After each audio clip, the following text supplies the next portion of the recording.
Good evening, you and Spacey Wolf Squadrons. You're welcome at Wolf 10. I'm your werewolf. Tonight we are talking about the OVA that started an idea of James Cameron, that is. We had the live action Alita. We haven't talked about that yet, but one of these days we will. We had so many people do rewatches of that live action, but did you guys know that there was an OVA of this film, or at least the manga that preceded it? Battle Angel, as it's called, or as I like to call it, Battle Angel Alita. I'm with my compadres, those that have seen it and those that have not. We'll start with the ones that have. The Desert Bull, Redneck. Hello, happy birthday, 10 cookies. The Schooner the Tuna, Schooner Tuna. Coming at you live from a secret government facility buried deep underground, this is Schooner Tuna. Still get the excellent Wi-Fi, and I was happy with that because I actually enjoyed rewatching this OVA again. But we'll get to that later. There's also the Hound of the South, Dominic Powell, who is tending to his dogs right now. Or a dog. The Hound of the South, Dominic Powell. Dum dum dum dum dum dum dum dum dum dum dum dum dum dum. While is he doing that? We'll turn to the two women who haven't watched this thing yet. We'll start with the Leia Valor, Leia plus size. Good evening, everyone. This is Leia plus size, your lovely Lady of Valor. And yes, I've seen the movie version of this, but My bad. yeah, the anime I am not too familiar on, but you know what? This is going to be a very interesting conversation as always. So I hope all of you enjoy this conversation with us as well. We also have the Bear of the North, Eloise Dowdle. Hello, everyone. How you doing? And here I'm about to say who's tending to her animal friend too. She was spared me making a voice for her. I'm talking with tech support. Nice. Aren't those usually the best conversations? Anyways, so fun fact, I went to the Leave live action with only this OVA as my point of reference, not the manga. So throughout that whole movie, I'm just thinking like, oh, this is the part in the OVA. This part was in the OVA. They did this one a little bit different in the OVA. Okay, who the fuck is that bitch? She wasn't in the OVA. Who the hell is this guy? Fun fact: did y'all know the one cyborg that knocked over Ito's daughter was actually Casper Van Dien? I actually found that out after the fact, and I'm just like, whoa. Eco's daughter? Johnny Rico from Starship Troopers was in Alita Battle Angel. That was actually pretty cool.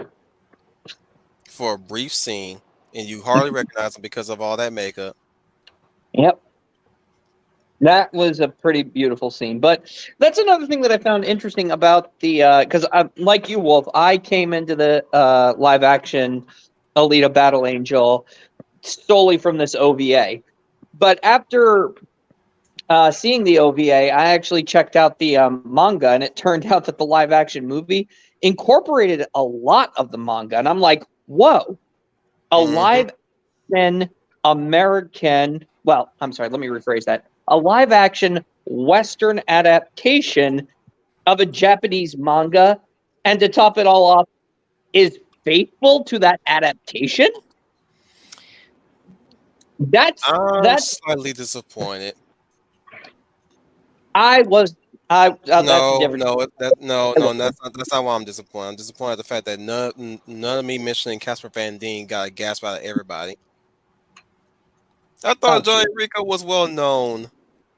Damn. Well, I was when I found out. Well, I had already known that but I can give you a dramatic reenactment of what happened when I found out after looking up Alita Battle Angel, all the cool little trivia facts. Okay. Mhm.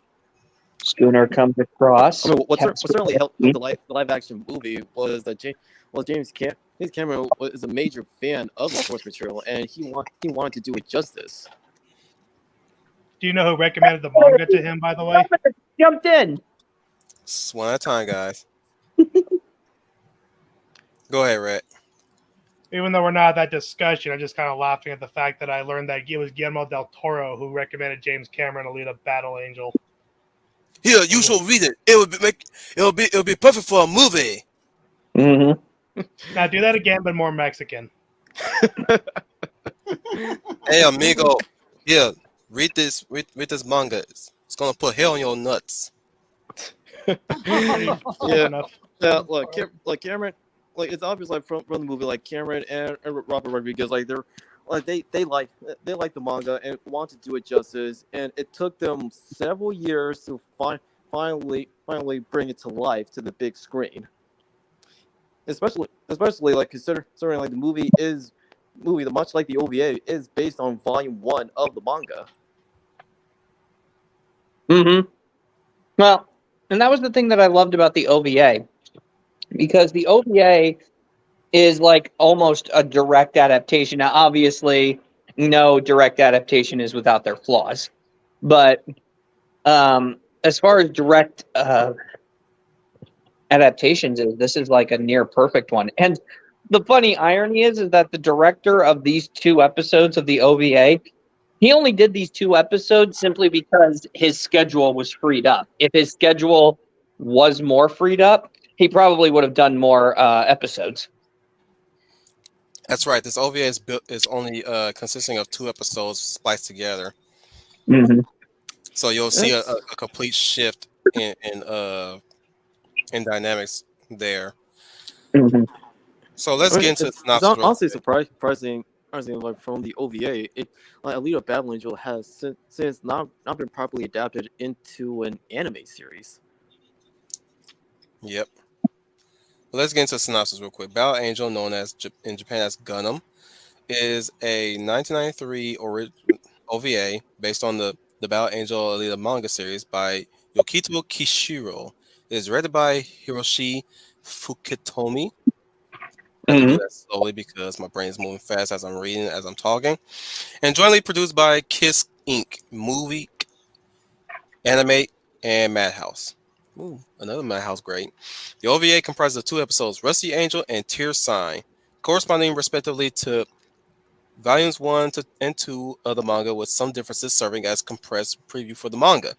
According to Kishiro, only 2 episodes were originally planned since the time he was too busy with the manga to review the planned Cooley, and he was not serious about an anime adaptation. He had no plans to revive the anime. Okay.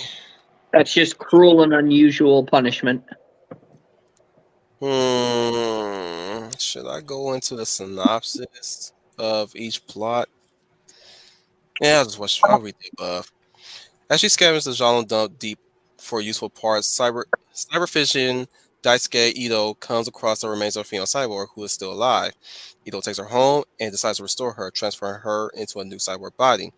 Shortly after, cyborg, now called Gally in this adaptation, becomes interested in Yugo, a local boy who's performing maintenance work for Ito. After Ito returns home late that night, the following day, Gally notices his injured arm, which she explains away as a result of a fall. After introducing herself to Yugo, he convinces her to go with him and the 2 leave just as Sharon arrives. Yugo and Gally try to climb onto the roof of an abandoned factory, but they both fall instinctively. This is where we differ. Instinctively, Mm-hmm. Gally manages to catch Yugo and land safely. On the roof, they contemplate Zalem as Yugo discusses his interest in the floating city. Gally makes her interest in him known, but Yugo's obsession with Zalem blinds him to this. I'm not going to read that much any further. Let's get into Tear Sign as Yugo and Oh, you know what? Screw that. I'm not going to read Tear Sign because that's spoiling. We got to talk about this anime. That's it for what I'm going to say about that. I'll have the differences here when we get there. And let's get the show on the roll. Let's talk about our experiences with this OVA. Let's start with you, Schooner, since you're the most eager. Well, my experience with this anime, actually, believe it or not, came during the heyday of YouTube, believe it or not. It's when I came across an animated music video done with, and it was a anime music video featuring this OVA, and I was so intrigued by it, and I was like, what is this anime? And they said it's Battle Angel. And I said, all right, well, let me look it up. And they actually had it free on YouTube, so I checked it out, and I remember I was head over heels. It was like, wow, this is like cyberpunk, but not. It was like cyberpunk meets Western, East and West, if that makes any. I remember I loved the character of Alita. I like how she is very much this starry-eyed dreamer character, but is the personification of innocence, but not one of those. She's naive innocent, but she's also like the badass, if that makes sense. Agreed. Like she can defend herself. She was picked up from the rubble. She's like, it's almost like it's not so much a Pinocchio story, but she's the amnesiac.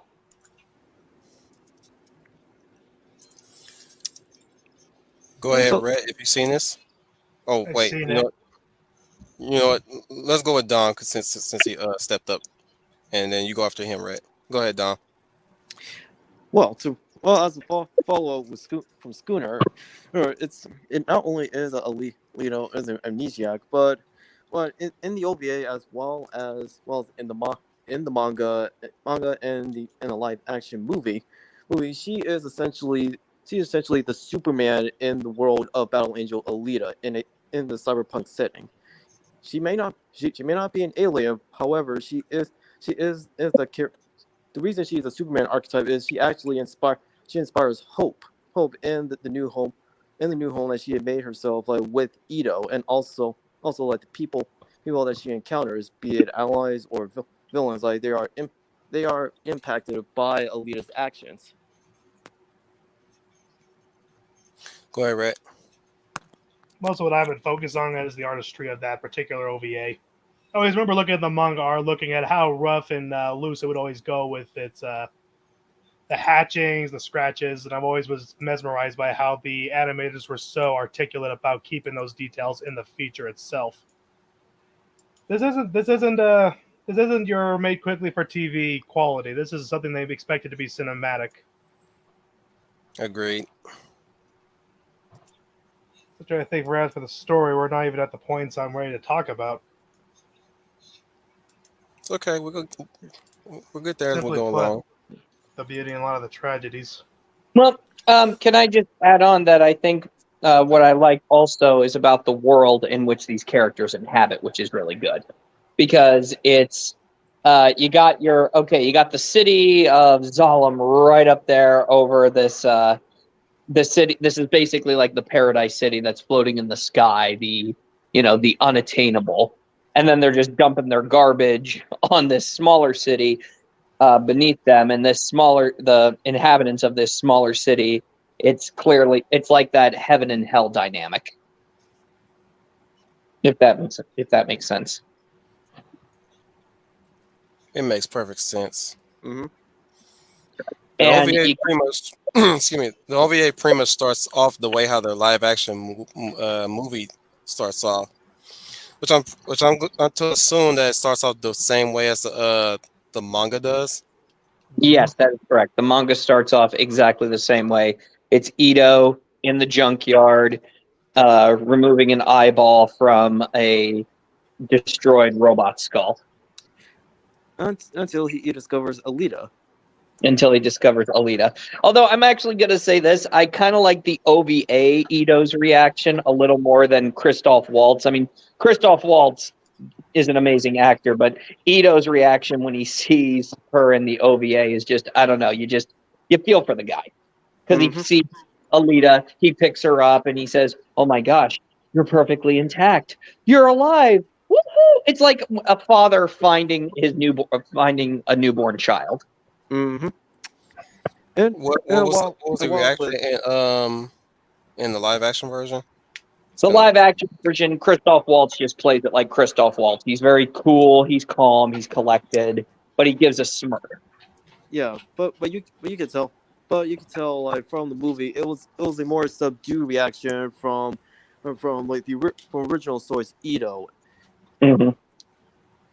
Yeah, yatta! Yeah, well, now whereas like with the OVA, yeah, it's adapting like volumes 1 and 2, whereas in the movie it is well, it is still an adaptation of the first two volumes, but three and four, for at least elements of it, were included to make it the runtime of the movie, which makes sense when you think about it. Mm-hmm. Yeah, because the sport was not introduced until volume 3. Right. Yeah. Motorball is called, if I recall correctly. Yes, it's called Motorball. Yeah, that's what threw me off when I watched the live action. I was like, wait, what's this doing here? Mm-hmm. Hey, what's this? Well, Well, you know that what? was You know another. what? I'm on for the That ride. was Screw this. I'm loving that this was right while looking at. Go ahead. in the well. That's the thing in the manga adaptation. The writer didn't have a real clear idea on where he was going. He was kind of just doing some filler arcs with the manga, and it wasn't until much later did he finally decide to actually streamline the story, Hmm. which was which it happens. Mm-hmm. Well, Anything else? plus the more Go ahead. Well, plus like motorball like worked as a connective tissue for the movie in bringing each of the major players together. Mm-hmm. They also Yeah. help give more context to the differences between the two cities. Mm-hmm. Iron City, and of course we don't really get to see Zalem at all in this movie. It's just been talked about. In both movies, we don't really get to see Shalom. No, we never get to see Gollum, but we always hear the story and how it's almost, which is kind of interesting. The only two in the OVA, only Ito and Alita are not interested in Gollum, but everybody else is. Shiren, Yugo, Victor. Yep. Something Also, that is something that is unseen yet highly desired to be obtained. Mm-hmm. in the Mm-hmm. movie, Ito was already washed his hands of Zalem. In the OVA, I believe Ito makes it pretty clear that it's impossible at this point to get to Zalem, but for anybody to get to Zalem, and Mm-hmm. he's basically just content on living in Iron City, whereas Shireen wants to go back. In the case of the movie, but in this one, she's always on her trying to get up there as Yeah. best she can, even to the point where she sleeps with Vector, Mm-hmm. which is hinted at in the live action movie. But damn it, is she butt ass naked for that guy? Well, it's more than hinted at in the movie. I mean, Jennifer Connelly, woohoo, very nice. Wearing that fancy ass dress or robe or whatever, and Uh-huh. he in a kimono or what, a fanciful robe looking like a Um, kimono.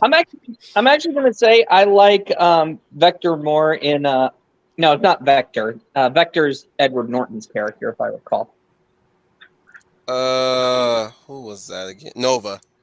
No, but you're right. I'm sorry, I'm getting the names mixed up. I like the live action Vector than the one that we get in the OVA because the one in the OVA, my God, is he scum. That's the whole point, Schooner. I Mm-hmm. know, Fun but little now fun little fact. When we me and Match had did we do the Alita OVA rewatch? I think we did at one point. That was years ago. But one thing one thing had happened during when we talked about Vector. I said, you know what? When I was younger, I originally thought Vector was Italian. He's like, what makes you think that? He's black. Well, he don't look it to me right here. But that's only because of a little movie called Pinocchio and Stromboli. and Stromboli had a unique skin tone. So from now on, ever since Stromboli, I view like anybody who had that kind of skin tone that like Stromboli, I immediately think that they were Italian. So like when I saw Vector, I was like, oh, he must be Italian. Well, people otherwise mistake him for Native Americans. Well, he does run his operation similar to a mob boss. He even wears a suit and a get up. Yep.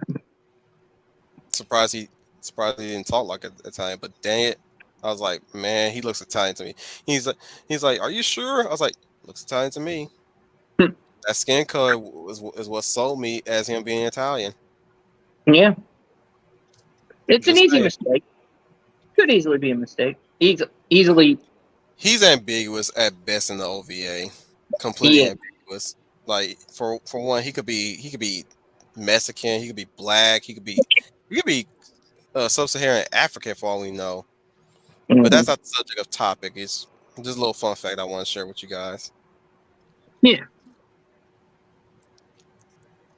But yeah, I do like I will say this, Schooner. I like both versions of Vector. I love the cool Master of Cards Vector in the live action movie, but I also like the scummy, low life crime lord Vector in the OVA. Yeah. Well, what I think I liked about Vector in the OVA is that Vector is just one of the because Iron City you learn because in the live action Alita Battle Angel, it's clear that Vector's in control of Iron City and he's maintaining a status quo. Whereas in the OVA, no, Iron City is the Wild West, and Vector is just one of many, if not thousands, of crime lords. It just so happens that Vector's story crosses with Galley's story. Refresh my memory. Did Sharon ever encounter Galley in the OVA? Yeah, she did. Yeah, she's the. Okay. She also encountered Alita in the manga as well. Mm-hmm. So I can't recall any time where she ever interacted with her the way she did in the live action. Well, what's interesting is they only share 1 minute, like a blink and you'll miss it shot in the OVA. She's the one who convinces Galley to hook up Yugo's head to her, and then that's it. Right. That's the only time you ever see her, and that's the only time they're ever on screen together. In fact, if I recall correctly, Sharon and Ito almost never met. No, they do meet. Never mind. Yeah, they have they have a brief walkabout with each other in one scene. In the live action, yeah. That too, but in the OVA, she utters that iconic line in the live action in the OVA where she says, "I'll get to Zalem even if I have to claw my way up there." Mm-hmm. Yeah. Yeah, I think in all versions in both versions, the OVA and the live action, they say that. Right. See ya, 12. Getting back to the OVA though, I think what I like about the OVA is that we're really just seeing the world mostly through Galley's eyes. Okay, most of what's going on is either through or around Galley. Can we talk about Grishka a bit? He makes no appearances. Oh, yeah. Both versions. He's very different in both of these versions. The live action and in the OVA. Yeah, I think I like OVA a little bit more. Yeah, not to mention the original source material. Like he served as Alita's first antagonist in Volume 1. I can only say is that I'm not how I say this compared to the way they did in the movie. He feels like a character you wanted to invest money on, where the one in the OVA, he's just a psycho killer himself. It just feels like that people are going to throw away their money on him trying to give him any upgrades. I don't know. He felt like he was going to be too easy to fell. That was just my Yeah, in initial the thought movie. about it. Like What? In the movie? the moment he popped up in the live action, that's Gowishka. Mhm. He's like That was Sundowner. that was like literally my first reaction. That's Gowishka. Where's the psychotic grin on his face? Where's the eye popping out and shit like that? Come on, make this guy. Okay, he said he called it a little flea. Okay, I can work. I can work with that. I can kind of work with that. Yeah, and also, well, actually, this occurred in the manga, but when Alita and Grishka like fought each other again, yeah, like we as the audience like learn of his backstory, and he draws parallels like between him and even though this is no he is from like Western storytelling of his his his backstory is draws parallel to Bane of the DC universe. Mhm. Well, Grishka is always meant to be seen as the physical threat to Alita. Of course, their fight was a little. Their fight was a little different in the OVA as well than it Mm-hmm. was in the live action. She doesn't fight him twice like Mm-mm. she does in live action. She actually fights him once and puts his shit in. Mhm. Yep. Oh yeah. In fact, I believe that in in the OVA version, Alita does not lose her first body. No, Actually, she didn't. She nope. didn't get the berserker body until till later in the source material. Mhm. Yeah, listen to the differences. She gets it. She she's simply transferred into it just for some reason.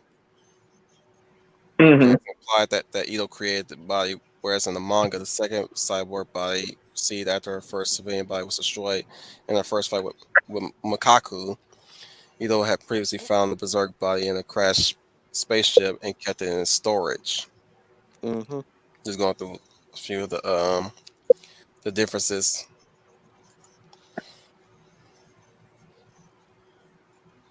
Y'all can continue. Um, I think what I liked also is that I like the fact that in this version, Ito can actually kick ass as a hunter. Which, if anybody, whereas in the live action movie, Christoph Waltz wielding a hammer like that, yeah, you could tell that. It was like I was hoping that he was gonna do something really flashy with it, but I was like, "Damn, dude, you're clumsy with that shit." Whereas the Ito in the OVA, he's actually very capable. The Mm-hmm. one who can call himself a hunter warrior. Yeah. The That more name. he's actually more deserving of the title. The OVA, I think what I like a little bit more in the OVA is that they keep the ambiguity of this psycho killer a little ambiguous until the last minute, which I think is better in the OVA. Because in the OVA, I agree. okay, so anybody who doesn't know that in the Steel City, there's no law enforcement, and apparently you can't even own firearms in Iron City. And so what they do instead of law enforcement, they instead have hunters. These are bounty Hunter hunters. warriors. Yeah, hunter warriors who maintain the law by hunting down criminals. And the higher your bounty, the more dangerous it is for you to walk around in Iron City. Mm-hmm. It's also worth mentioning that the hunter warriors are very individualistic. Oh yeah. And so you will rarely see them like team up in the manga as well as in the adaptations. Hmm. And in fact, which is very terrifying, is that what I like what's cool about the OVA and even the manga, the hunter warrior deals with the bounty however he or she deems fit. Yeah, so they had the option of turning in the bounty live, or turn them in after they're killed. Yeah. So, and which is kind of cool. Whereas in the OVA, it's always bring back the dead body or something of the corpse, and that's pretty much it. Whereas the OVA makes it a little more terrifying. No, you can pretty much do whatever you want, just as long as you bring back something that is at least identified as the bounty. And that's the terrifying thing. And so there's a killer going around killing people, and every so often Ito is particularly women, particularly android women, mecha women, mech women, cyborg women. Thank you. The word was in my head, but it wasn't coming out of my mouth. I was otherwise going to say gynoid, but that's not true. Negro, this ain't no damn apple seed. No, it's not. So, and I love. Anyway, So, yeah, there's a killer going around, very Jack the Ripper style, and Alita is noticing that Ito is always coming home with strange injuries on himself and wearing a trench coat and a hat, and she thinks, oh my gosh, is Ito the killer, the guy who saved me? No, it can't possibly be. So she follows him one night, and she thinks that he's going to kill another victim, and then she sees, oh no, he's actually getting a bounty. And that's when Ito explains that, yeah, I may run a free clinic in Iron City, but at night, in order to keep the bills up, I'm a hunter warrior. And that's what he basically does. And Alita wants to jump right in and say, I want to be a hunter warrior.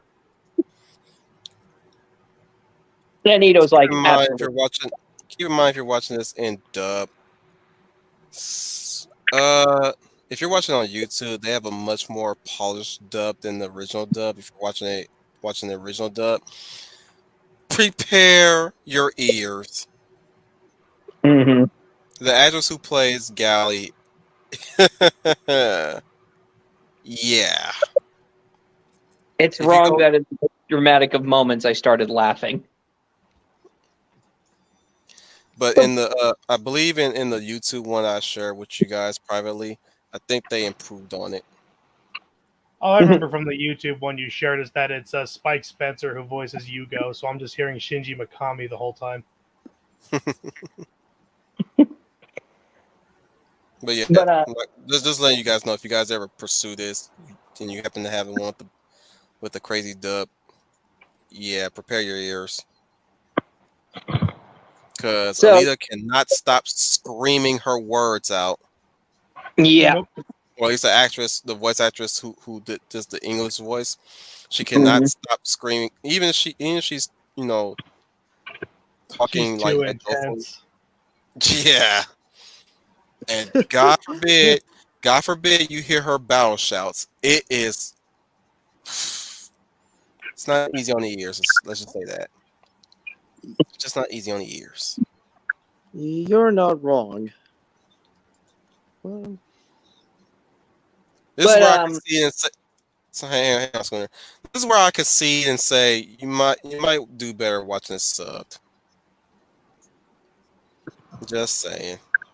Usually I'm a dub and sub person, but it's like this is where I favor one over the other. It's rare when I favor the sub. Yeah.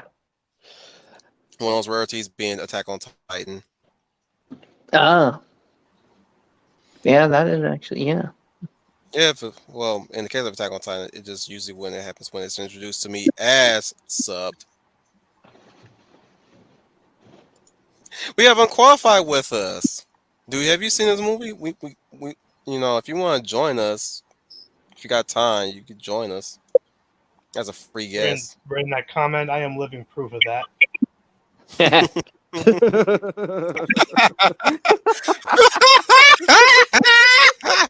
sit down watching the old anime, and I just realized how alien they all talk now, and I've realized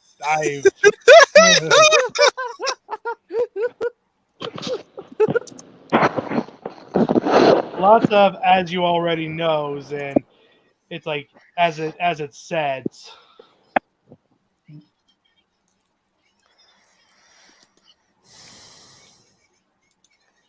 not. Let's get into the fluid animation, and I do mean fluid animation in this OVA. Yeah, a lot of the budget really definitely went into the action scenes. I mean, of course, it's way more fluid and gravity defined than the live action movie ever was. Like, yes, Yes, the physics take a fucking take a fucking vacation. Sorry. Yes, let me rephrase that. Yes, the physics in the live action one takes leave, but they take a full vacation in the OVA. Yeah. Like a full vac. What? Yeah, like physics is like on a Oh long God. vacation. Like Well, when it came to the the thing where- OVA, Yeah. Like the and moment you see Alita running on I forgot his name already. Bad guy bot. running on Goishka's cutters. Yeah, she's just running on top of them. I'm like, well, those things. All they had to do was tap the little doggy, and he was already turned into. I was trying to think of a piece of meat. I am so tired tonight. Well, he was turned into carne asada just from the Yeah, slightest it's way whiff. more gorier. The dog's death is way more gorier in the OVA than it is in the live action. They In knew it the would be too sad to see. in the live action, he just poked the little thing. In the OVA, he shred that motherfucker. You see organs and everything, Meanwhile, Bruce. Terry Gilliam is chopping up kittens in his movies. dude. Like when I saw that shit as a kid, bruh, my jaw dropped. And I love the fact, but I do still love the fact that Alita still keeps the. They kept the scene where she takes the dog's blood and puts it under her eyes like war paint. Hmm. I don't know if she uttered the line she said in the live action. I can't recall. Nope. In the He live didn't. action version, she just looked right at him and she was like ready to kill. Like, let's go, motherfucker. Nobody kills my Uh, dog. That Nobody added killed. character. Yeah, So does it not all was talk over each other. it was brutal. It was fucking brutal. Brutality. I like that there's I that didn't. insert in the live action for us where the guy's like, well, that guy just killed a dog. He ain't like definitely a person I don't like. Sends his cyber dogs after him. Oh Mhm. yeah, I did like that bit in the live action. Same. He That wasn't a guy dog. wasn't. That, yeah, he wasn't an adult. That guy wasn't even in the OVA. I wish he was. Most of them Hunter Wars didn't really show up in the OVA. In fact, I believe that the Hunter Wars were all like cyborgs and a mixture of cyborgs and humans, if I recall correctly. That is correct. Most people in Iron City were a mix of human and mech. Mm-hmm. But there was like maybe a handful of people that were just pure human. Right. And that was something I found interesting in the OVA is that did you guys notice that maybe that there's some bit of a class system down in Iron City that the most normal looking people are kind of held up on a higher pedestal Yeah, I noticed. than that of most people who are half mech, half human? Yeah. Mm-hmm. Oh, we forgot the one crucial thing too. Yugo stripping parts from cyborgs on the side for Vector. Yeah. Well, that was actually when we first see Hugo, he's like he's kind of working for Ito and he's kind of doing some oddball jobs for Vector, but we really don't know what he's doing. And yes, while they were talking about a serial killer on the loose, there's also talking about thefts that are going on as well. What is it? China. Are they spinal columns? Yeah. Specifically, they were removing spinal columns from them. Yeah. They weren't as extensive as it was in the live action, where they take one part, like an arm, a leg, maybe. This one they specifically target the spinal column. Yep. There was also there was also the way and nature of how they upgrade Gawishka in the OVA. Mm-hmm.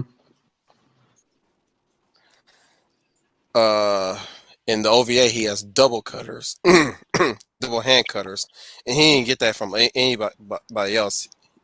It was done by way of Sharon, her being the more entitled brat between the dynamic of her and Ito. She only did that just to spite Ito. Yeah.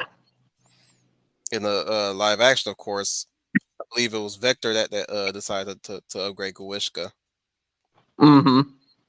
using Sharin as a way, like kind of like in a way he was, I believe he was baiting her to do it. Yeah, because in all versions, he was pretty much baiting Shirin that I can get you to Zalem. And Shirin is like all in. You can get me there, I'll do the job. Yep, to hurt Ito. Whereas, yeah, that's the difference between Sharin from the live action and Sharin from the OVA. That bitch is spiteful in the OVA. I kind That of bitch, also like how he's kind she of do not like him. She's like No. she's Cersei spiteful in the OVA. Mhm. Whereas in the live action, yeah, she's spiteful towards him, but there's a bit of a soft spot, a softness to her about their dynamic between her and him. It's like considering also that their daughter's would have been body is attached to Alita. Yeah, that's that. Yeah, In the live action version, yes, but in the OVA and even at the beginning of the manga, it's very clear that whatever they had in the past was long gone. mm-hmm. It's like at this point they're like complete strangers. I mean, in the OVA, what I love is how Shirin's talking to Ito as if they're like she's like, look how far you've fallen. You were the top cybernetic analyst, and what do you do? You're genius. You could be running your own little empire down here, but instead you're just working in your free clinic, you know. Look how far you've fallen. And Ito's looking right at her and he's like saying, look what I've risen above. I've risen above the pettiness of what you want to do. You want to go back to Zalem and you're chasing a dream that you can't have. Bitch.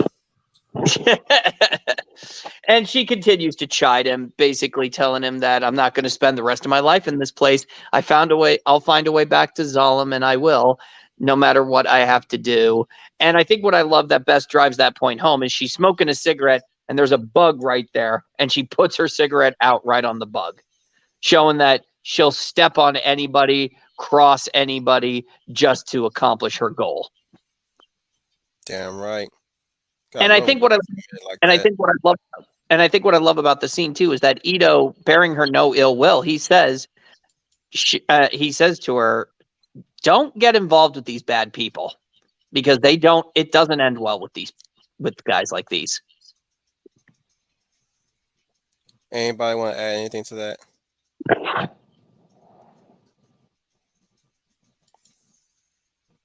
No one. Getting back to what you were saying though about the fluid animation, it's definitely that. This came out. Did this come out in the 80s or the 90s? 90s. Yeah. 93. Okay, then you can see that 80s inspiration bleeding into the 90s era of anime, and it is just so beautiful. I kind of Mhm. missed looking at it.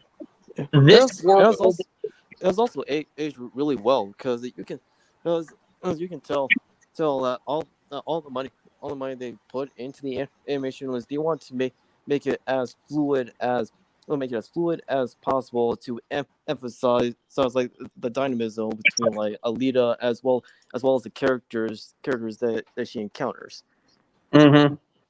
Everybody has a unique design and a unique little setup here. This world feels very worn out, and not just worn out. It's like this is an outdated world in which the characters are living in. But it's like everything is barely being held together. It looks like something out of a. Would you say that? Can't believe I'm actually going to say this. Looks like something out of an H.R. Geiger painting. Yeah. Which Yeah. part? Yeah. I don't think I get to sleep at night if it was an H.R. Geiger painting. What are you talking about? I'm talking about the world and how everything is pretty much so industrialized, and how the people, it's not just the world that's so industrial, but the That's why people. I answered this question.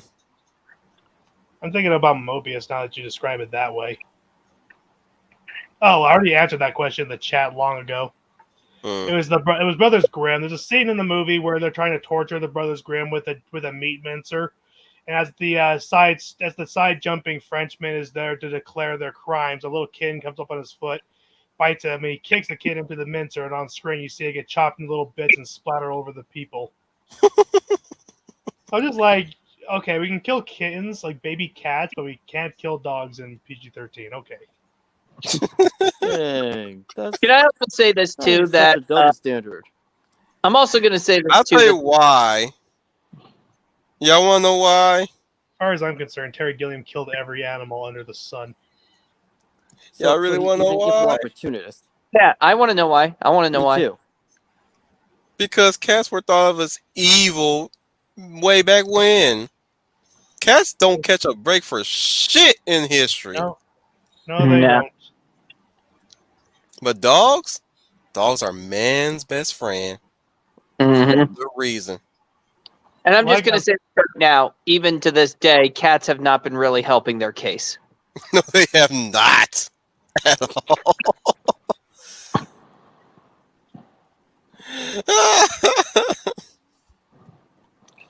I'm also going to say this too about the Battle Angel OVA. It is violent.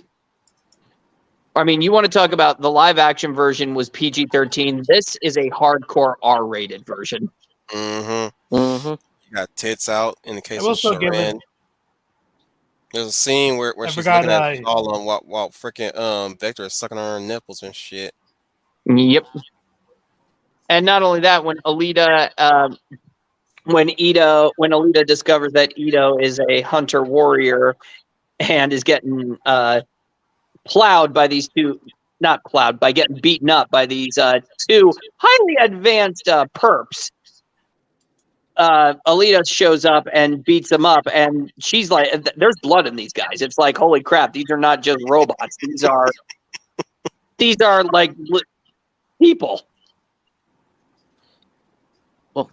Enhanced, cybernetically enhanced people, but people nonetheless. Yeah. To Neil Star, rise up, chop, rise up, kick. I'm not gonna do the full Japanese bit. I'm sorry, guys. It's been a long day. What does it take to get Neostar in here? Kidnapping. We are not going to do that. Well, I got Oh, the yes, giant we white will. van already. Well, that leaves you out, Dominic. Just saying, I'm Such- going to need him so we can talk about Urusei Yatsura, since everyone else is not inclined. I am. Just give me Okay, time, me too. man. Damn. Damn. You gotta give me something to work with. What we gonna be watching first? You know that's a fucking Doctor Who situation, dude. That's correct. Can It I was just the original. one of the Exactly. original? I also want to say that the dynamic between Alita and Ito in this OVA is far different than what we got in the live action one. In the live action one, it's clear it's a father-daughter type reaction, but Ito in this version, he's a little bit possessive. Yeah. Wait, which version? In the OVA, Right, he is. he's a little possessive. In fact, he even says at one point that he wants Alita to not become a hunter warrior. He wants her to stay pure, that he can provide for her so that she can stay beautiful and perfect the way that she is. And she says, this is about what I want to do, and I'm not just a doll for you. And that kind of takes him aback, if you notice that. Mhm. That takes him back, because he's like, whoa. The context wasn't his own words. Yeah. I like Unqualified's message Dog- about dogs and cats. Dogs are orders of magnitude more useful to mankind than cats. Dogs took mankind to the South Pole. Cats give lesbian land whales a reason to live. Well, Hey, man. My cat catches really give rats. them a to live. It's kind of, they're just all they're kind of just deprecating on the land whales. It's kind of like, Well- yeah, you're kind of here, but you provide for me, so I'll give you a little affection It's funny right that here. I highlight that comment after you just explained Ito's obsession over Alita. You know, these landwells tend to turn them into sons, daughters, grandchildren, all that shit. Even husbands at some point. Jesus, yeah. Welcome back, Leia Valor. You missed a lot. It's Unfortunately, okay. we will not be catching you up. Well, it's Things just, you know, happen. well, I'm just going to say this about cats and dogs. The dogs, I mean, I like cats and I love dogs, but I don't know. A dog is like, what is it? It's more to look at you as a person and say, hey, you know, you're my pal. You're my Cats do companion. that too sometimes when they want to. Or at least if you Yeah. treat them right. Yeah. I will not underestimate the power of cats either. No. No, no, no, no. May I ask, how do we get to cats and dogs? Oh, Unqualified talked about them a bit in the. We talked about a dog getting killed in the movie, and I brought up the fact that in the live action movie they don't let you see that on screen, and I made a quip about Terry Gilliam getting away with killing a kitten in a movie. So now we have this whole debate about what is the morality of killing cats, kittens, and which one deserves it more than what. Cats will have plenty to eat from okay. I landlords was wondering. that die off. I was saying cats will eat a plenty when landlords die of heart attacks in the house Yeah. until it rots. And in that case, they still don't even give a shit. They'll still eat that bitch. You know I'm right. No, he could be right. He's probably right. Maybe. You know I'm right, man. I'll never admit to it. I'll entertain the idea, but I'll never admit it. He'll die on that hill. Awesome. I'll die on that hill. I will mark your grave in honor of your sacrifice. The sacrifice was not in vain. For I am right. I don't know. Farm cats? I'm talking about city cats. Well, I kind of like both. I like puppies and I like cats for different reasons. I had a dog for a very long time. Look, and man, he was I don't see no wedding bells between us Unqualified, but yeah, you're right.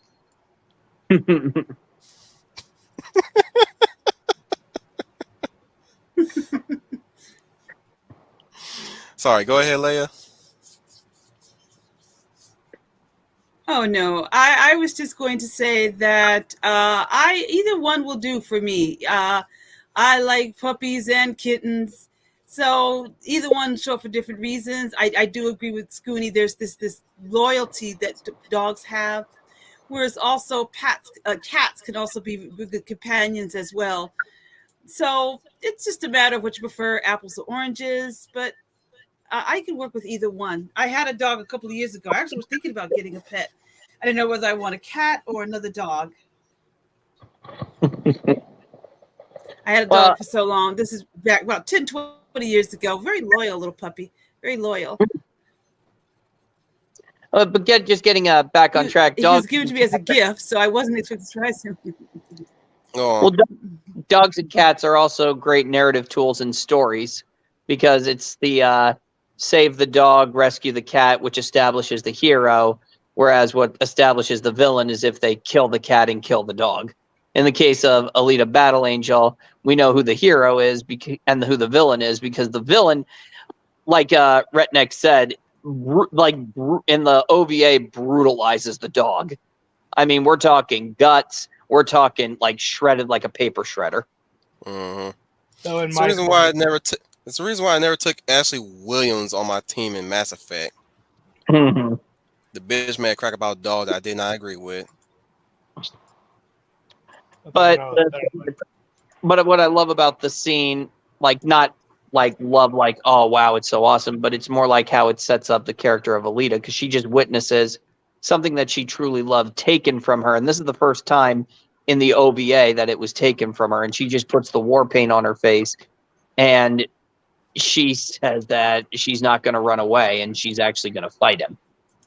You know, saying that you're going to pay for that injustice. And I love the fact that Shirin shows up in the OVA. She just walked right up and looks at Ito right in the eye and said, I rebuilt this monster. and I'm ready to see which one of our little creations will win. Ito, my monster or your little monster? It's like a Rocky moment. Yeah, it's awesome. Bam, bam, bam, bam. Ah, shit! Fucking split that fucker in half after blowing up both of his freaking arms. Yep. Broke down one of them. And here was an interesting thing about Alita's Panzer Kunz in this version.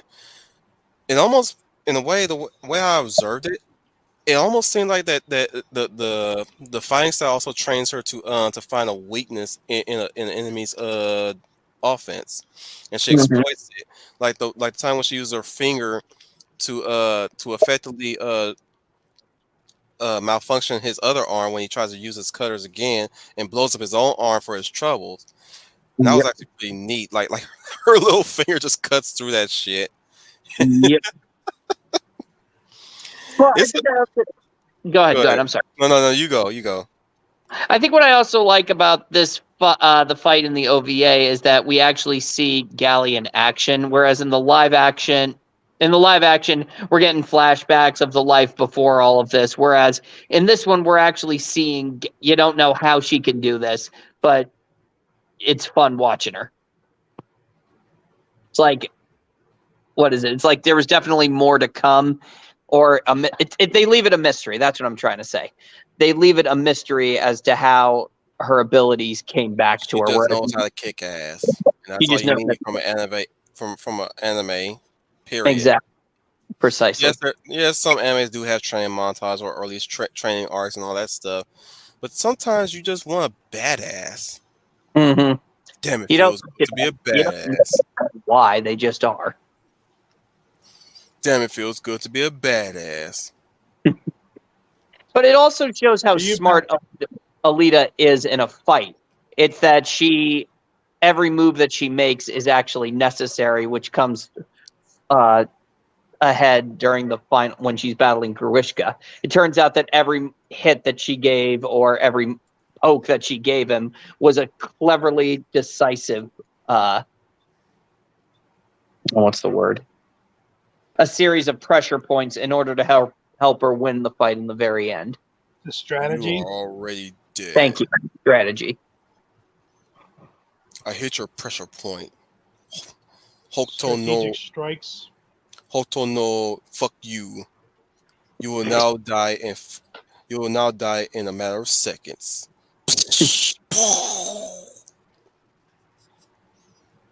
Hoto no Akiko!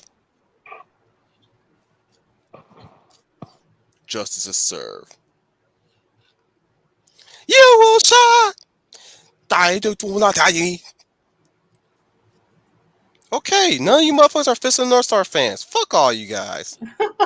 Sorry. Hey, I didn't Except I didn't you, say- Leia. I didn't say anything because I was just. I've seen it, but none of it's stuck in my mind. I didn't want to interrupt. I just remember that. I'm pretty sure nobody did. Nobody, I'm like, bro. I'm trying to give y'all a show, but at the same time, you know, I do miss when you guys are just geeking the fuck out of me knowing all this shit. Well, like we said, we were letting you have your time. We didn't want to interrupt you. You know what? Exactly. I know. I know you guys are generous. You guys are generous, and you're patient with me. You were on a roll, and I did not want to stop you. You know what's funny? When y'all do that shit, it adds to the comedy of this show. Yeah. I'm like Jareth from freaking I'm like Jareth from freaking Labyrinth, whereas there's one more when they laugh at his antics and he says silence, and another time when he says something that counts for an evil laugh. Well,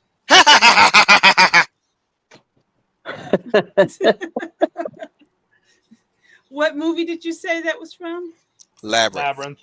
Oh, By Jim Goblin Henson. King. Oh no! Oh It was yeah! actually and the debut role of Jennifer Connelly. Jennifer Connelly. I love that film. That's one of my guilty pleasures.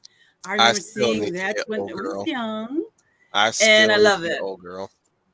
I may not even read Old Girl, but I want to put money in Dan's pocket. I'm going to say it right now. I'm going to say it right now too. Jennifer Connelly, she aged very well because you watch Labyrinth and then you watch her in Alita Battle Angel. She looks great. Eyebrows Always and looked everything. good all her life. I regret that, That I'm a bitch young is little all kid. eyebrows. Love those eyebrows. That I mean, bitch just is seeing her in all Top Gun eyebrows. Maverick. Just seeing her in Top Gun Maverick. Holy shit. Yeah. Ooh, man. My wife, when she saw Jennifer Connelly in Top Gun Maverick, I think she's immortal.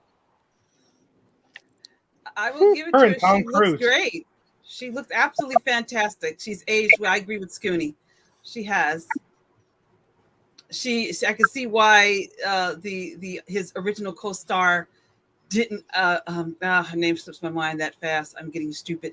The one in the original Top Gun didn't I'm gonna put this in a nice way. Didn't age too well, but Jennifer Connelly has aged like fine wine, and that's a great to see because all of us are going Charlotte in was her name. Mm-hmm. Charlie Yeah. was her nickname from the original Top Gun. Right. Right. I think what's also kind of funny is that we're talking about Jennifer Connelly. She was in Alita Battle Angel, full of half men, half cyborgs, mech cyborg people, and she ended up marrying Paul Bettany, who's best known for playing a robot, Vision. Are they still married? Oh, they're still married. Mm-hmm. Oh, I didn't know that. I did not know Paul Bentley was her husband. Thank you, Scooney, for letting me know. I did not know that. Yeah, they met on a. him for a request. They Well, actually you know. they actually met on the set of A Beautiful Mind. That's true. Oh, isn't that interesting? Oh, okay. I did not know that. Yeah. I have boom, boom, boom. Take my breath away. Boom, I boom. have Boom, boom, boom. Boom, boom. Oh, Leia, I know you can hit a high bar on that one. Yes, I can for sure. I But can. I absolutely some other can. time. Some other time. I have to put Labyrinth on my list when we on our fantasy discussion. I must put that on there. That's gonna be in my guilty pleasure cult classic category. So Basically just talking about whatever now. Have you seen Dark Crystal? Oh, that's You know another what? one. Guilty I pleasure category. I did Guilty see pleasure? that. Yes, it's a guilty pleasure because when it first came out for me, I was not in love with it. What? As a kid, I Just set couldn't me on comprehend what the I was path of looking at. creating worlds. Listen, guys, I loved fantasy. I went to see it in the theater for that reason, but some reason I just did not connect with the characters. I respect Then the what Jim series Henson won't do was you no doing. favors. I respect no, I watched it again. I have watched it about 6 or 7, 8 or 9 times. And then recently it was on streaming and I watched it again to go back. But I'll put it like this. I prefer Never Ending Story over Dark Crystal. So let's just put it like that. I'll give you that. Okay. Yeah. Neverending Story had a better world and story, but I definitely just love the whole alien feeling you got out of the Dark Crystal. Oh Me yeah. too. I It's the reason why I started creating worlds. Like Dark Crystal was one of the movies, if not at least most of the movies, where I actually was interested in creating new worlds. That Oh, I and can definitely Thundercats. like I said, I loved the fantasy world, and I went to see it when it came out in the theater because I love fantasy, and I get it because it's imaginatively creative.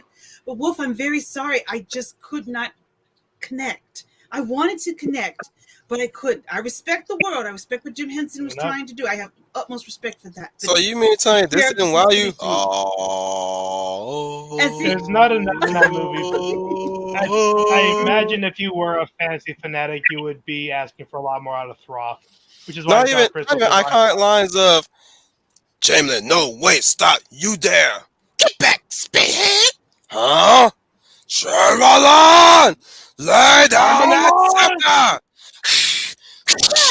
I haven't as much right to the throne as any of you. A challenge. Trail by stone.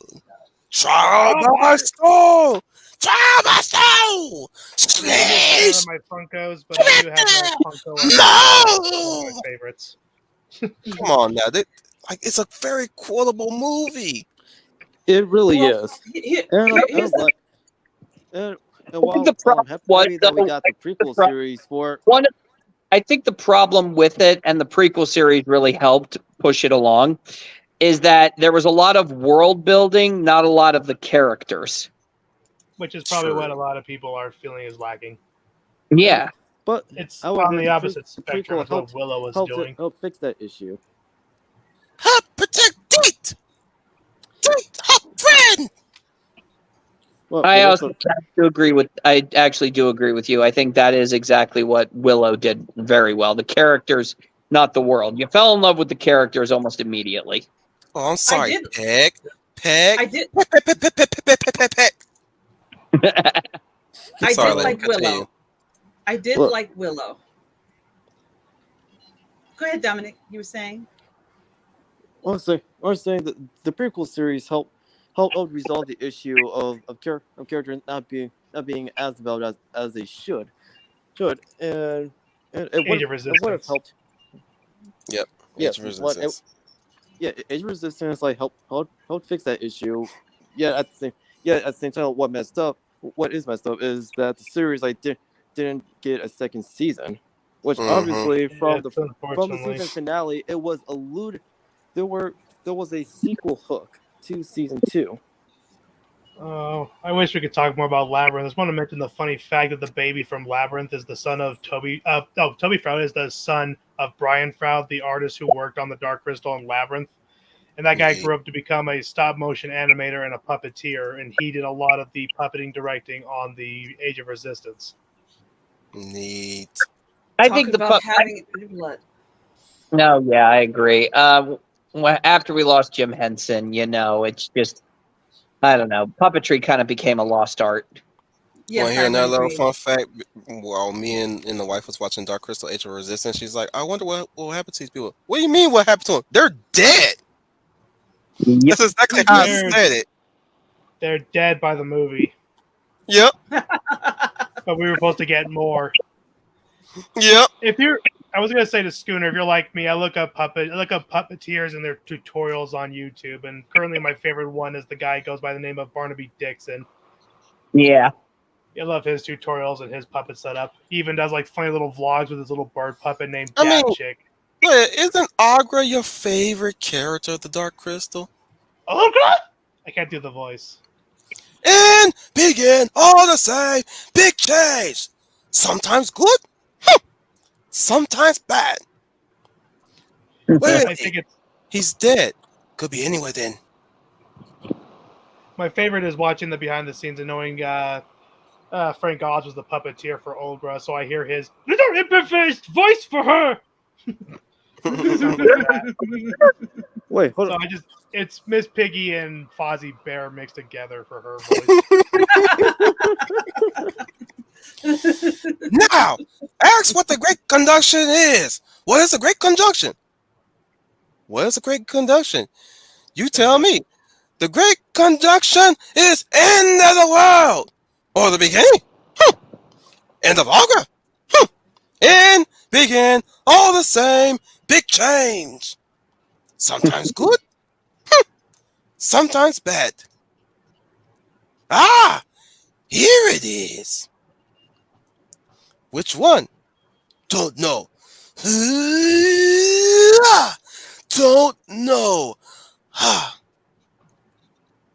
Thanks for coming to the Alita Battle Angel talk, everybody. All right. Um, Oh, that's So right. off track. We don't actually. You know, Yeah, speaking of that is- Japan, we don't even get that- Japan in the that is- OVA, do we? No, we do not. No, but at First least she fights we Grisha, were- but she fights another guy. I forgot his name. What was his name again? No, not Nova. Gonzu?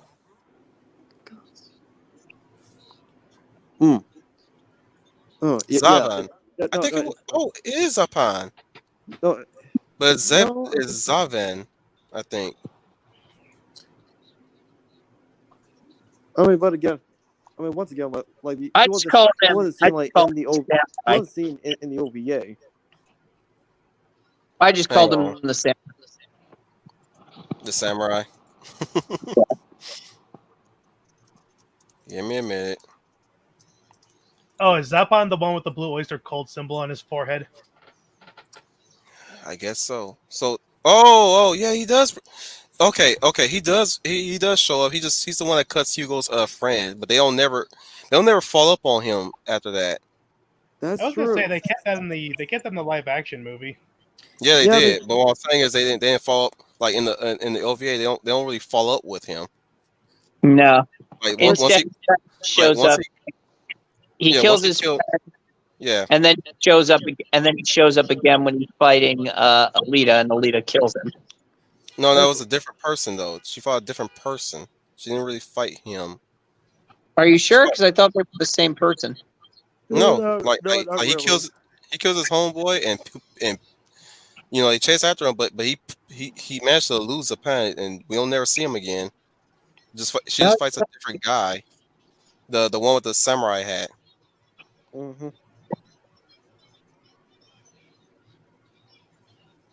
Yeah, that was a big disappointment there because like I was like, damn, kills dude, cuts dude in half in midair.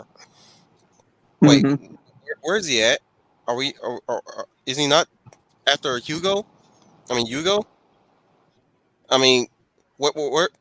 Okay, we're gonna deal with this guy. Okay, yeah, he looks threatening enough. Let's see how this turns out. Well, that's the interesting thing, though, is that this guy who is hunting down Yugo is another hunter warrior. Yeah, specifically for the OVA, it seems. Mm-hmm. But yeah, Zapan did show up in here, but like I said, he was only brief. Yeah. And after that, they didn't do nothing else with him. I'm actually disappointed. I am very disappointed. Zorg, Fifth Element. hmm Yep. I got it. I Me got too. One of these days, Don't wanna watch that one of these days, I gotta do a Ruby rap featuring you guys. I don't know how I'm gonna put it together, but one of these days, I'm gonna put it together, and you will never suspect it. Probably not. With me, I'm unpredictable, bitches. We know. At least you're owning up to it.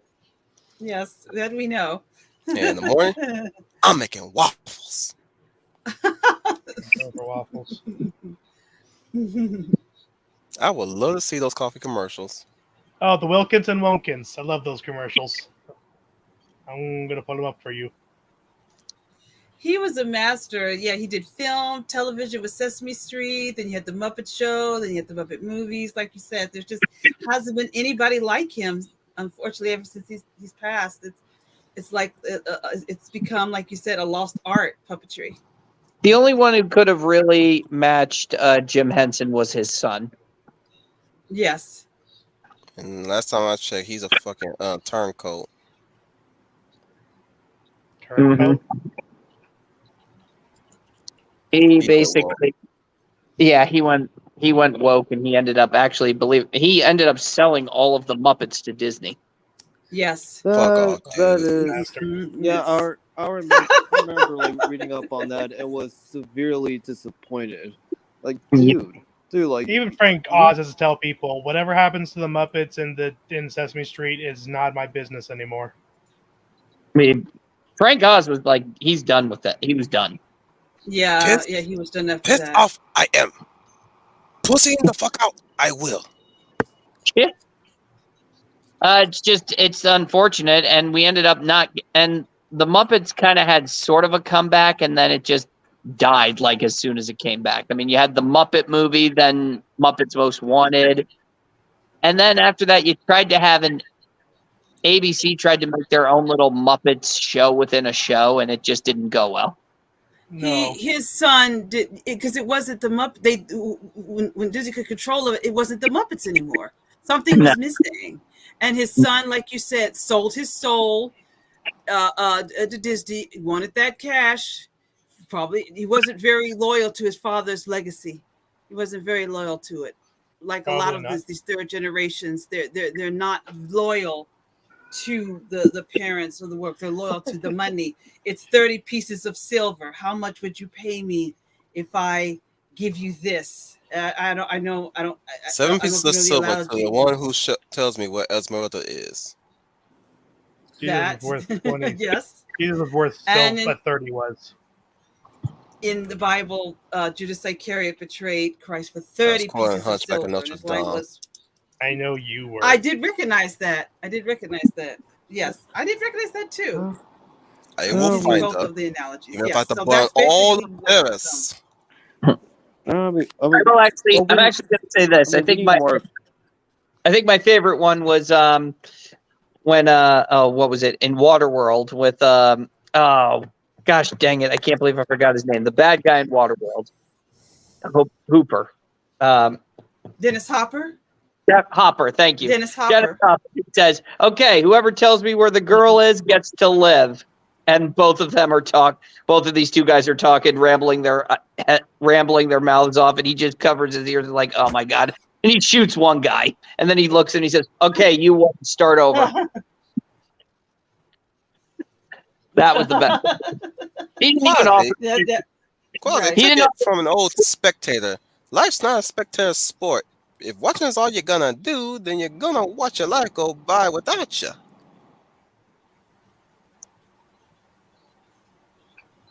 Like you said, getting back to I just felt when they tried to reboot the Muppets, I just said to myself, you know what? I think maybe their time is past. Maybe it's just their time has just passed. They had their time, and it's just not clicking anymore. It could be things have changed. Maybe CGI characters have taken over. I think it's a combination of they had their time, and the people Disney now running it doesn't get what the Muppets and Jim Henson were all about. Yeah, that's why. Oh, go ahead. No, I'm just going to say that's why. I was just going to say that's why it couldn't continue like we would have liked, but they just couldn't get it. Yeah. I think also, but we'll always have the wonderful moments of the past. Like we'll have the Muppet movie, Great Muppet Caper. We'll even have Christmas Carol and Treasure Island. Oh, those were good. Oh, yeah. Great Muppet Caper is my favorite. Me and my sister love to watch that and sing along with the songs. Watching Miss Piggy drive her motorcycle through the window and karate chop all those supermodels. That one is my favorite of the Muppet films. It's the Great Muppet Caper. That was like, to be honest, guys. How could they top the Great Muppet Caper? Hold on, guys. Stanley also point. Yeah. Regis just quote unquote educate him. Yeah, the OVA, the death is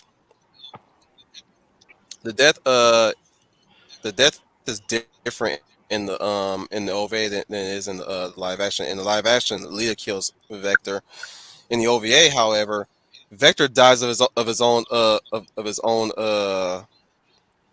would you say? By his own hand? No, he's a victim of his own circumstance. In the OVA, Ito killed his own hubris. He dies of his own hubris, where he launches another cyborg at Ito. Ito cuts a motherfucker. The fucker falls onto to Vector, and that's the end of him. Yeah, I also actually liked the fact that it was Ito, because while Alita it shows that Alita and him have their own separate stories, but both of them kind of end up losing the ones that they once cared for. Shireen meets the same face as she does in the OVA in the live action too. Spare parts. Yeah. Mm-hmm. Only difference is that wow, she's actually conscious in the live action one. I don't know if she's conscious in the OVA. No, in the OVA she's dead. Mm-hmm. Just her parts are all on display, whereas in the live action she can see what's happened to her. Yeah. I think there's a moment where you can hear her scream. No, you just see her eyes, and you just see the sheer panic in the eyes. Yeah, I felt like if they didn't kill off Vector, then like it would have like given Cameron as well as the rest of the creative team like the opportunity to show like how Vector like went from being an antagonist to Alita as Tim we mentioned earlier, actually a positive force like towards the end of the original run. Mm-hmm.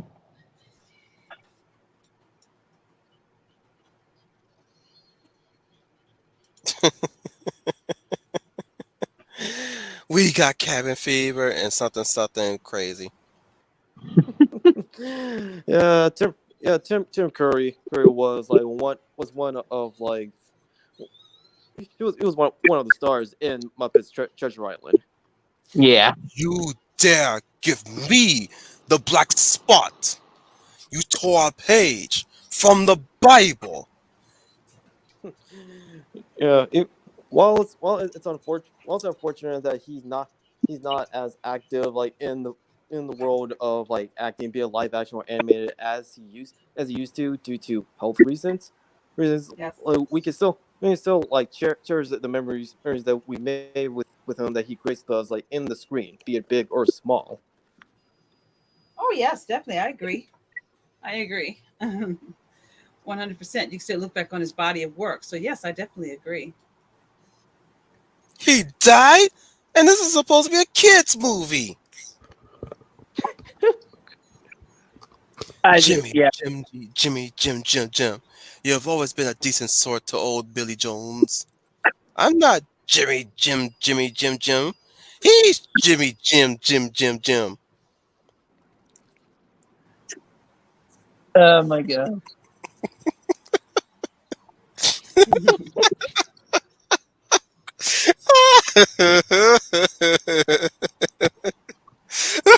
I'm reading the quotes right now. I'm just playing the scenes in my head, and I'm laughing.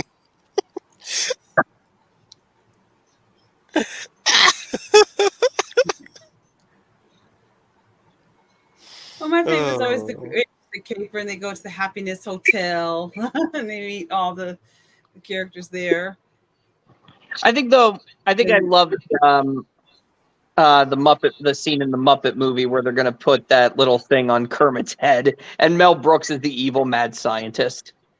I remember that part. And Yeah. The they, only and they say, Muppets thing that was, or Muppets movie that ever came out was Muppets in Space. well, that Muppets in Space signified the end of the Henson era. That was really that was it. It was over after that one. And then we didn't get it again until what was it? The Muppets movie that came out, and it was a hit. And then we got Muppets Most Wanted, which, yeah, that was. Mm-mm. Yeah. You know, it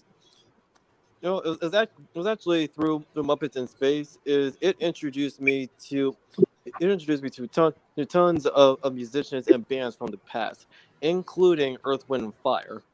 Mm-hmm. Oh yeah. That's the thing, like what I like about like not just Muppets, but also like other like movies and TV shows. Like it introduced the new generation like music and material from the past, so they can develop an appreciation of what came before. Oh, absolutely. That's what it's supposed to do. I loved it because Earth, Wind, and Fire was played heavily in my house, Dominic, because my father loved Earth, Wind, and Fire, and he has been to their concerts. So that music was played all the time in my house. So to hear it in the film was a lot of fun. And that is what the movies are supposed to do. I think now it's happening. It happened with Stranger Things, and Kate Bush is running up that hill. And I remember buying that record. Uh, when I was younger. So I find it very fascinating now that the younger generation is getting into a lot of the music on Stranger Things. And I said, I used to own a lot, still do some of those songs. I was honestly surprised to see the Duffer Brothers like include Kate Bush and Metallica in season 4 Stranger Things, but it was effective. Well, yeah. Well, It was put exactly as you said, Dominic. It was put in creatively and actually served a purpose. Season 3. That's what that's what a lot turned a lot of people off to season 3 of Stranger Things, because now it just seemed like they were saying, how much 80s nostalgia can we throw into this? And then season 4, the Duffer Brothers actually listened to the fans. I know it's surprising now, but wait, listening to the fans actually gets better results? They sound really good. And you know what? Yes. I think that would be Yes. one way of ending this one. So, if nothing else, guys, the OVA is still available on YouTube for free.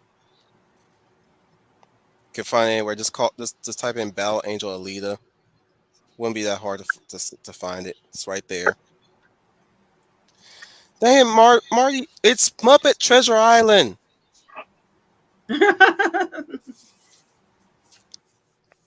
Anyways, I'd like to thank everybody for being here. Those 7 or 8 of you that here, and those 9 of you nonsense motherfuckers that kept popping in and out. Yeah, I counted motherfuckers. You know who you are. I'd like to thank Unqualified for joining us, man. It's been a while since we last seen you, and hopefully one of these days, when your schedule's free, we'll have you on the spot here to talk about whatever, you know. Dude, I've been meaning to peruse your channel again, to look at the stuff that you recommend, and find guys, really subscribe to Unqualified. He knows the up and up on reviewing great comics, and you know what to expect in a comic before reading. He also does a little bit of history reads like the X-Men and all that stuff.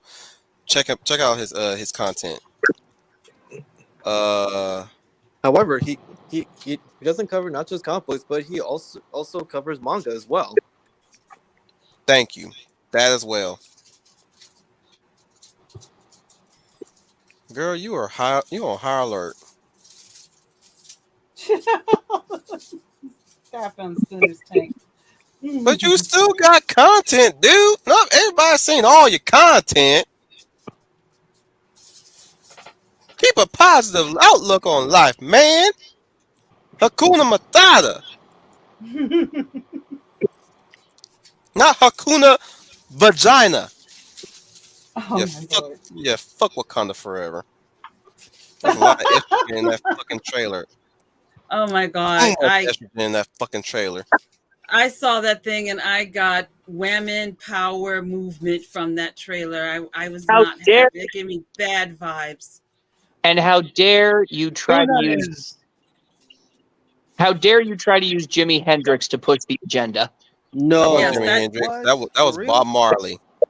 I mean, No Bob Marley. way. And they used a woman voice for this one. No woman, no cry. You gotta No be kidding me. woman, no cry. I'm like, oh my goodness. What? I meant to say Can y'all Bob. twist the knife even deeper? I meant to I say love Bob. that song. Jimi Hendrix came out. I don't know why. It's okay. It's easy to mistake that. It's all right, Schooner. You're excused.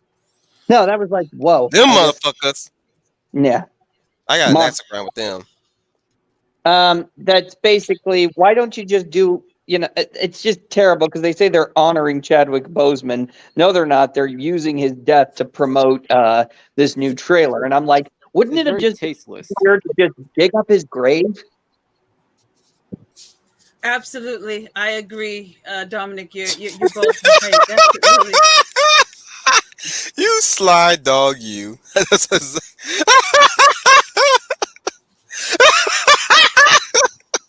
God dang it, Red. Oh, Red.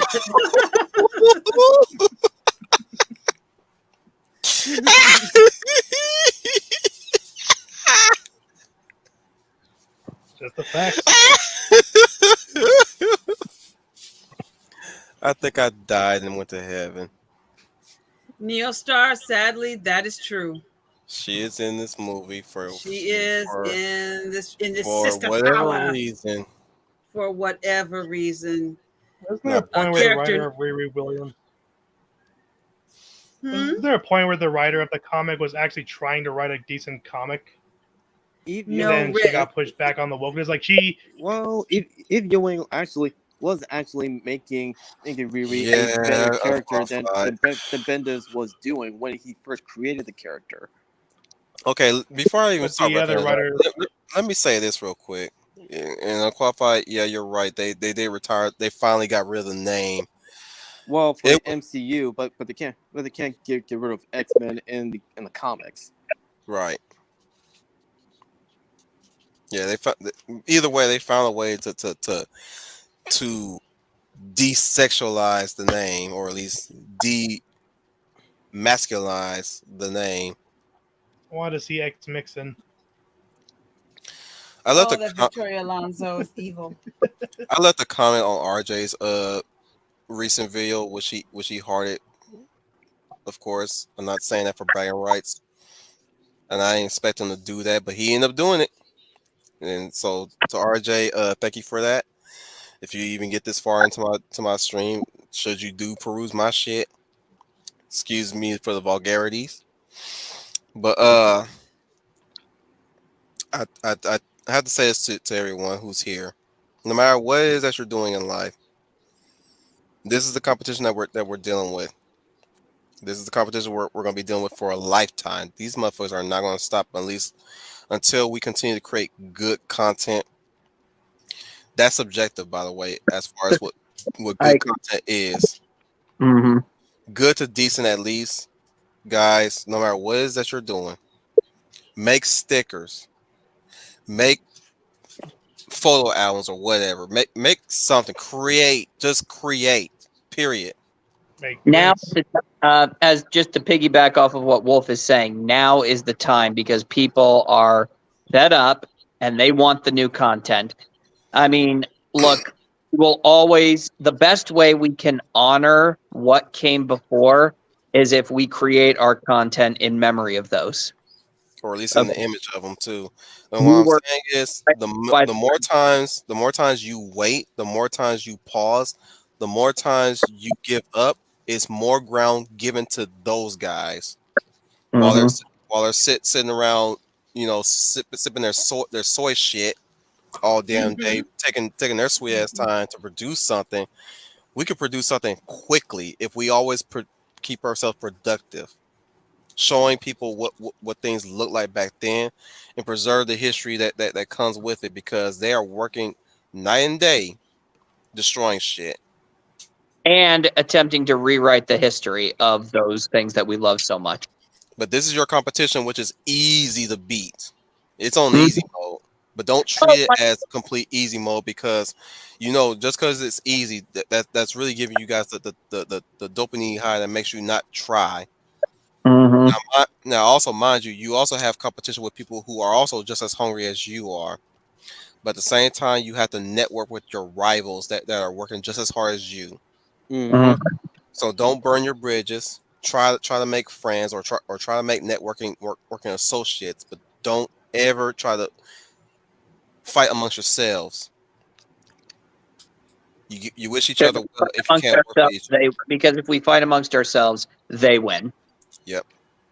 Anytime when we lollygag, they win. Anytime, like at this point, guys, no more excuses. I've said it to myself every day when I look in the mirror. No more excuses. Also, be kind to each other. You can get And away with me. support Get one away from another. me with that hippy dippy bullshit. Oh, don't go Support, Kidding, there. kidding, kidding. help one another, and support one another. But don't be afraid. Don't be afraid to just say, "Look, you got a great idea here." Give some constructive criticism. Don't just say it sucks. Yeah, Give don't constructive don't afraid. criticism. Yeah, Help them. don't be afraid to be honest. Yeah. Don't tell them what they want to hear. Tell them what they What gotta they hear. need to hear. What Oh, they need to. speaking of Eloise's comment, I rolled my eyes on his assessment of the Console Authority. I rolled my eyes on that one, Yeah. but Well, we but can I, say. Well, we can I say was to waiting that for him to get to the conversation. meat to the nitty gritty of what we was talking about, the SJ Hope. I'm like, at some point you're gonna talk about these SJ Hopes, and I'm waiting patiently to get to that part. As far as Console Authority, Well, we say they that. were sorry, Don. they were put in place to some degree, but they were also a detriment. It's the reason why. In fact, I would like to thank the Comics Code Authority for being there, because you wanna know why? Y'all wanna know why? Y'all really wanna know why I thank them for existing? Yes. Yeah, we're waiting on. I didn't interrupt you because please, I'd like to hear your answer. Because without the Comics Code Authority, we would never have gotten Spider-Man. Yeah. We would never have gotten Blade the way Blade was as of now. The Comics Code Authority had its benefits, and it was also the reason why the Comics Code Authority exist. It was a detriment to a lot of comic book lines, but that was where we also got where Superman came in. Superman and Batman, they were the ones keeping comic books alive during Not the dark age of comics.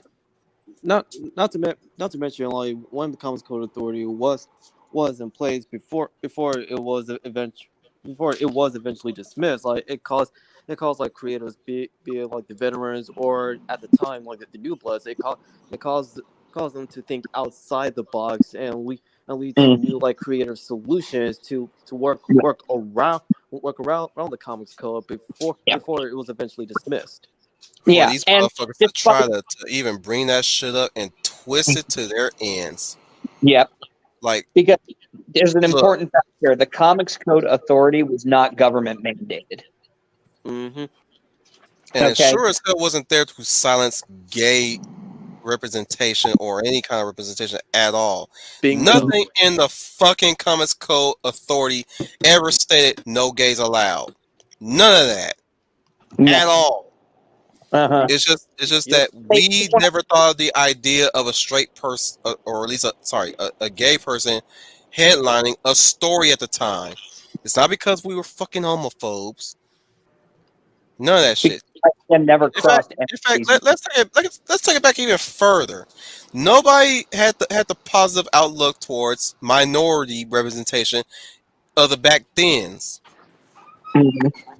Mm-hmm. I also want I to don't. add this too, is that it was not just they often like to cite that Batman and Robin had this homosexual undertones in there, and they said that that's why the Comics Code Authority mandated that. But no, look at the concept and what they were arguing. It was an older man looking like having relations with a young boy. That's what they were talking about. That they said no, we don't want that. Mm-hmm. And like you said, so the Comics Code Authority wasn't mandated. So like in other words, like creators can choose to follow the Comics Code if they want to. Mm-hmm. Ultimately, it's their choice. Kind of like what we're getting right now with the new Comics Code Authority. With I call it the new Comics Code Authority because now you are not only mandated to have representation, but you're now also mandated to preach the message. The And the issue, message. Yes, and yes, the that issue is with yes, that's Neil. Sorry, you are correct. Jack Kirby did co-create a lot of the first Black superheroes in comics, along with Stan and So countless once again, others. Mr. White Man, thank you for all the trailblazing you did for us black folk. Thank you for doing all the shit you did in the past to pave way for this beautiful country to thrive on. Thank you so much, Mr. White Man. Thank you so much for making a way for black folk to be in what we at now. Thank you so much for all my Mexican brothers and sisters and my Native American brothers and sisters and my African brothers and sisters for starring in the movies that you are. Thanks to you, white man. Thank you, Mr. White Man, for everything that you did. Thank you for our holidays. Thank you for our Black History Month. Thank you for our other bullshit months that we have now today, and all our bullshit holidays that we have now today. Thank you, Mr. White Man. Thank you so much. Thank you so much for having a heart whenever it counted. Sorry, Before you. Look. I forgive you for dragging your feet for all the shit that you did. I forgive you for taking so long to do it. That shit don't come easy. And that shit, you know, you don't just press a button and just, you don't just press a button and it just automatically happen.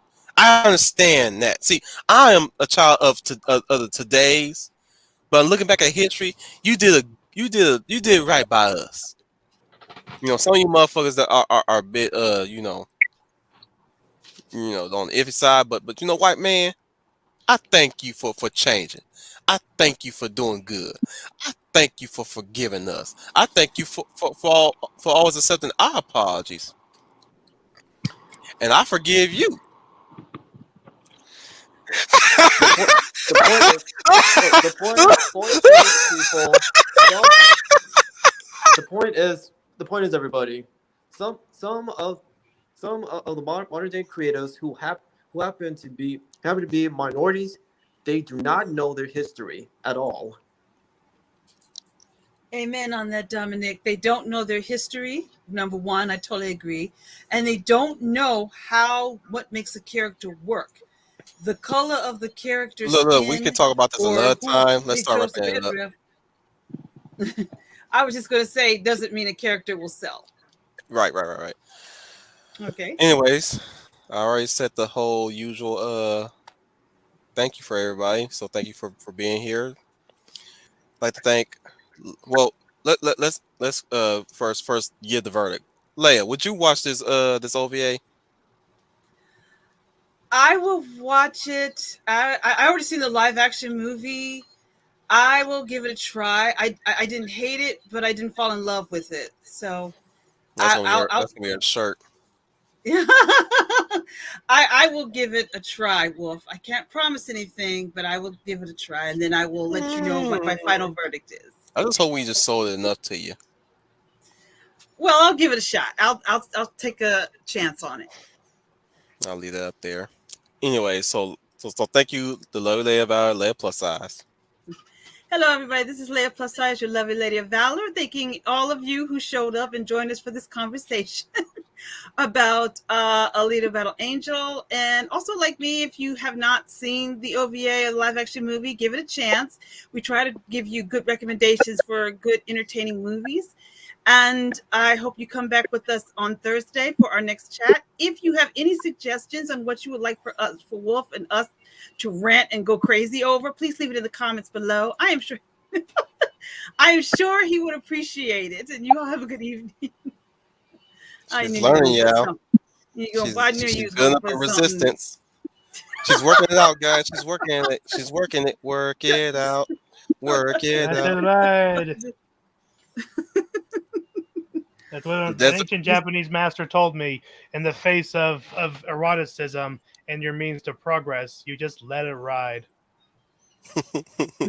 Meaning, just work with a boner with in your pants.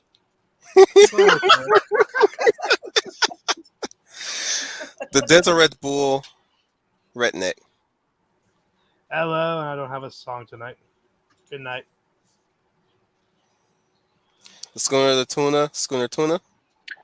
Coming at you live from a secret government facility buried deep underground, but has excellent Wi-Fi. This is Schooner Tuna. Don't forget to like, share, and subscribe. And if you like what we covered tonight, give us a recommendation, and we'll check it out, and we'll give our little verdict then. But until then, this is Schooner Tuna signing off. Bloop, bloop, bloop, bloop, bloop, bloop. The Hound of the South, Dominic Powell. But thank you everybody for joining us in tonight's discussion. If you want to check out is more so of Battle Angel Alita, you can either watch the live action movie, the OVAs, or if you were impressed by what you've seen from either option, you can check out the original manga, which you can find at your local bookstore or comic book shop that also sells manga. If you got any more topics and series or whatever, put it down in the comment section down below.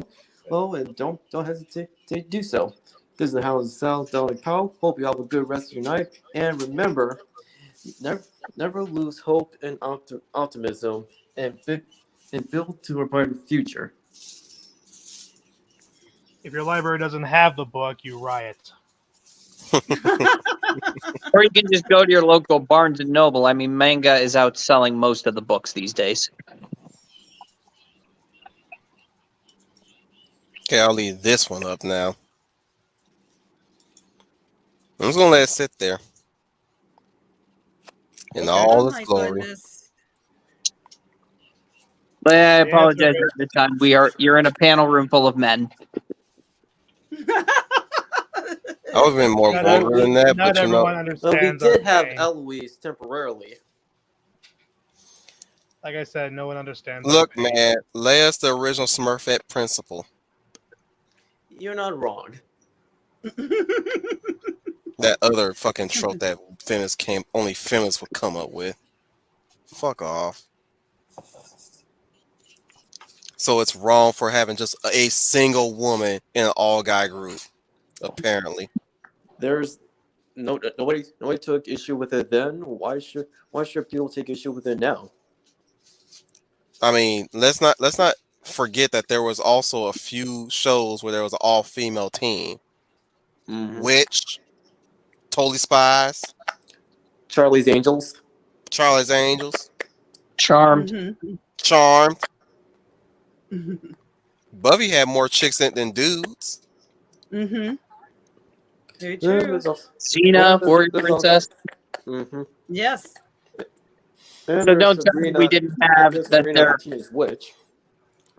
Princess Oh, Guinevere and the Jewel Riders, Sky Dancers, Wit. Wait, I already said that.